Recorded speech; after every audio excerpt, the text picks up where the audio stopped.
کیا امام حسین علیہ السلام نے تلوار اٹھایا یزید کے خلاف؟ یہ آپ لوگوں کے علماء ہیں، یہ ان کی ایکسپلینیشن، ان کا تجزیہ ہے کہ امام حسین علیہ السلام نے انقلاب کیا یزید کے خلاف. یہ غلط تجزیہ ہے، ایک باطل تجزیہ ہے. امام حسین علیہ السلام 20 سال معاویہ کے دور حکومت میں تھے. معاویہ ممبروں سے امیر المومنین علیہ السلام کو گالی دیتے تھے، اہل بیت علیہ السلام کو گالی دیا جاتا تھا. امام حسین علیہ السلام نے قیام نہیں کیا اور نہ کبھی لوگوں کو دعوت دی قیام کرنے کی. مذہب اہل بیت علیہ السلام میں قیام مخصوص ہے قائم کے لیے، امام حجت امام منتخب علیہ السلام کے لیے. امام جب یزید خلیفہ بنایا تو امام حسین علیہ السلام مدینہ ہی میں شہید ہو جاتے. وہ مدینے سے خائفا یترقب، سب روایات میں موجود ہے کہ وہ خوف کی حالت میں مدینے سے نکل گئے، مکہ چلے گئے، مکے میں شہید ہو جاتے. مکے میں انہوں نے کسی کو دعوت نہیں دی کہ تم آ کے میں نے یزید کے خلاف میں نے جنگ لڑنا ہے، تم میری ساتھ دے دو. وہ مکے میں بھی یہی کہہ رہے تھے کہ میں دنیا میں جہاں چلا جاؤں بنی امیہ مجھے قتل کر دیں گے، یزید مجھے قتل کر دے گا، میں دنیا میں جہاں بھی جاؤں مجھے قتل کیا جائے گا. تو اس وقت کوفے کے لوگوں نے ان کو دعوت دی کہ آ جاؤ ہمارے پاس، آ جاؤ ہمارے پاس.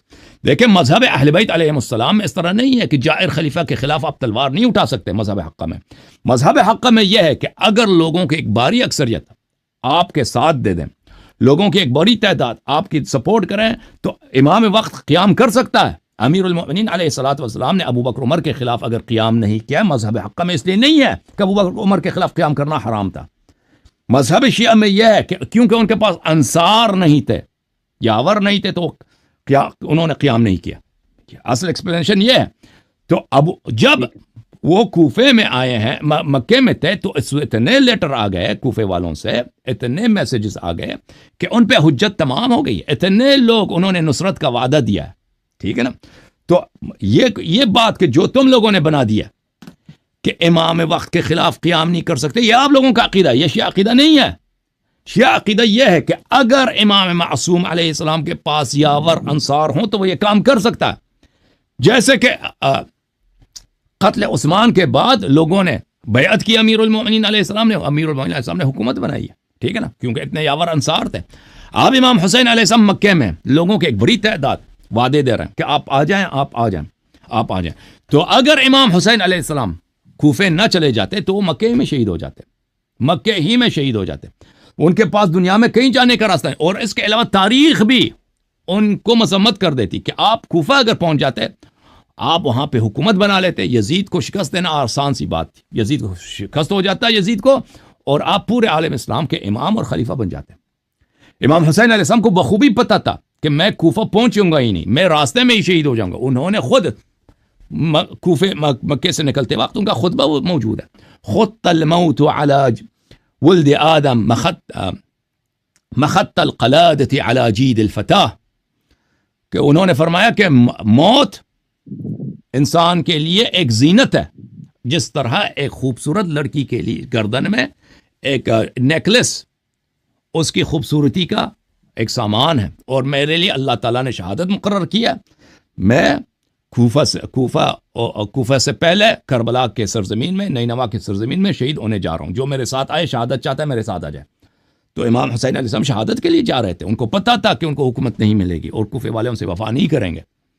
اور وہ جب وہاں پہ پہنچے ہیں، کربلا میں پہنچے ہیں، انہوں نے بہت کوشش کی ہے جنگ نہ ہو. انہوں نے طلب کیا مخالفین سے کہ مجھے جانے دو، میں جاؤں گا کسی بارڈر پہ رہوں گا، ایک عام مسلمان کی طرح، ایک عام شہری کی طرح ادھر جا کے رہوں گا. کہ سامنے والوں نے ان کی کسی بات کو نہیں مانا. وہ کہہ رہے تھے کہ آپ ابن مرجانہ جو آپ کے متعلق فیصلہ سنا دے گا اس پہ آپ تسلیم ہو جائیں، سر تسلیم خم کر دیں، ٹھیک ہے نا. تو وہ یہ نہیں کہتے تھے کہ ابن مرجانہ آپ کو جانے دے گا، نہیں، جو فیصلہ سنائے گا. اور امام حسین علیہ السلام کو بخوبی پتا تھا کہ مسلم ابن عقیل کو ان لوگوں نے خود کچھ دن پہلے اسی طرح وعدہ کر کے امان دے کر پھر ان کو ذلیل کر کے شہید کیا تھا ان لوگوں نے.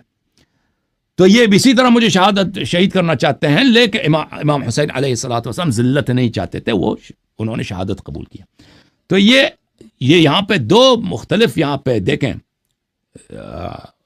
واقع کربلا کے انٹرپریٹیشن ہے، دو مختلف اس کے تحلیل اور تجزیہ ہے. ایک تجزیہ ہے جھوٹا تجزیہ جو جماعت عمریہ کے علماء پیش کرتے ہیں اور شیعہ مولویوں نے انہی سے سنا ہے، اور انقلابی جو دجالی شیعہ علماء ایران کے لائن پہ چلتے ہیں وہ انہوں نے بھی اسی کو اپنایا ہوا ہے کہ امام حسین علیہ السلام نے انقلاب کیا ہے. یہ بالکل غلط ہے.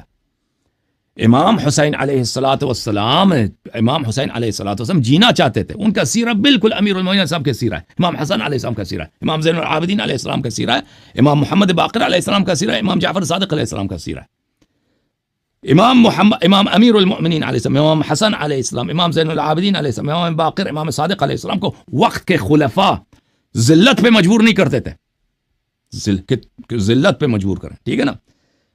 امام حسین علیہ الصلوۃ والسلام کے سامنے یزید تھا جو ان کو ہر قیمت میں شہید کرنا چاہتا تھا. وہ اگر یزید کی ہر بات مان لیتے، بیعت بھی کر لیتے، پھر بھی ان کو شہید کیا جاتا تھا، ٹھیک ہے نا. تو امام حسین علیہ کہتے تھے کہ آپ ہمارے فیصلہ، جو ہم فیصلہ بھی نہیں بتا رہے ابھی، کہتے ہیں جو فیصلہ ہم کریں گے اس کو ماننا ہے آپ نے، سارے ہتھیار رکھ کے ادھر آ جاؤ. اور پھر ادھر جا کے ان کو ان کے بچوں کے سامنے شہید کرنا ذلت کے ساتھ. ان کا مقدر تھا وہی جو مسلم ابن عقیل کا تھا. وہ نہیں چاہتے تھے امام حسین علیہ السلام اس طرح، ٹھیک ہے نا. ایک انٹرپریٹیشن ہے جو جماعت عمریہ کا ہے کہ ابو بکر کی خلافت صحیح ہے، عمر کی خلافت صحیح ہے، عثمان کی خلافت صحیح، معاویہ کی خلافت میں بھی کوئی ظلم نہیں ہے، ہاں یزید اس کی خلافت میں گڑبڑ ہے، تو اس لیے امام حسین علیہ السلام نے قیام کیا. بالکل غلط ہے یہ بات. یزید کی خلافت ابو بکر کی خلافت میں فرق ہی نہیں ہے، فرق ہی نہیں ہے. یزید اور ابو بکر ایک ہی ہیں. یزید کی خلافت اور بلکہ وہ بدتر ہے. عمر کی خلافت میں فرق ہی نہیں ہے، کردار عمر کا، کردار یزید کا، کیا فرق ہے؟ کوئی فرق ہی نہیں. جتنا وہ غیر مشروع یہ بھی غیر مشروع ہے. جتنا یزید حرام بجا لایا عمر اس سے زیادہ بجا لایا، عمر اس سے کئی زیادہ بجا.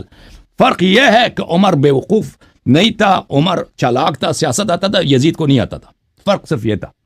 اور یزید نے انتقام لینا تھا بدر کا، عمر نے کسی چیز کا انتقام نہیں لینا تھا اہل بیت علیہ السلام سے. عمر ابو بکر کی یہ سیاست تھی کہ اگر علی علیہ السلام ہمارے خلاف تلوار نہیں اٹھاتے تو وہ اپنے کام میں لگے. ہماری سیاست ہے کہ جب کام ہی نہیں لے رہا ہم ان کو کیوں قتل کریں، ٹھیک ہے نا. ان کی یہ سیاست تھی. یزید کا یہ سیاست نہیں تھا. یزید کا یہ ارادہ تھا کہ میرے جو چچا قتل ہو گئے، میرے جو ماموں قتل، میرے نانا جو قتل ہو گئے، محمد صلی اللہ علیہ وسلم نے میرے خاندان کو ذلیل کیا ہے بدر میں، احد میں نے اس کا بدلہ اس کے خاندان سے لینا. اس کے ذہن میں اور ارادے تھے. اور قتل ہونے کے بعد اس نے یہی تو کہا تھا نا، لیت اشیاخی ببدر قد شہیدوا، کاش میرے نانا زندہ ہوتے، میرے ماموں زندہ ہوتے، میرے چچا زندہ ہوتے جو بدر میں مرے تھے، کہ آج میں نے کیسے محمد صلی اللہ علیہ وسلم سے بدلہ لے لیا اپنے خون کا. اس کا اور ارادہ تھا. تو یہ ہے میرے بھائی. تھینک یو سر، آپ کا وقت ختم ہے. تھینک یو ویری مچ، بہت شکریہ. اوکے میرے بھائی.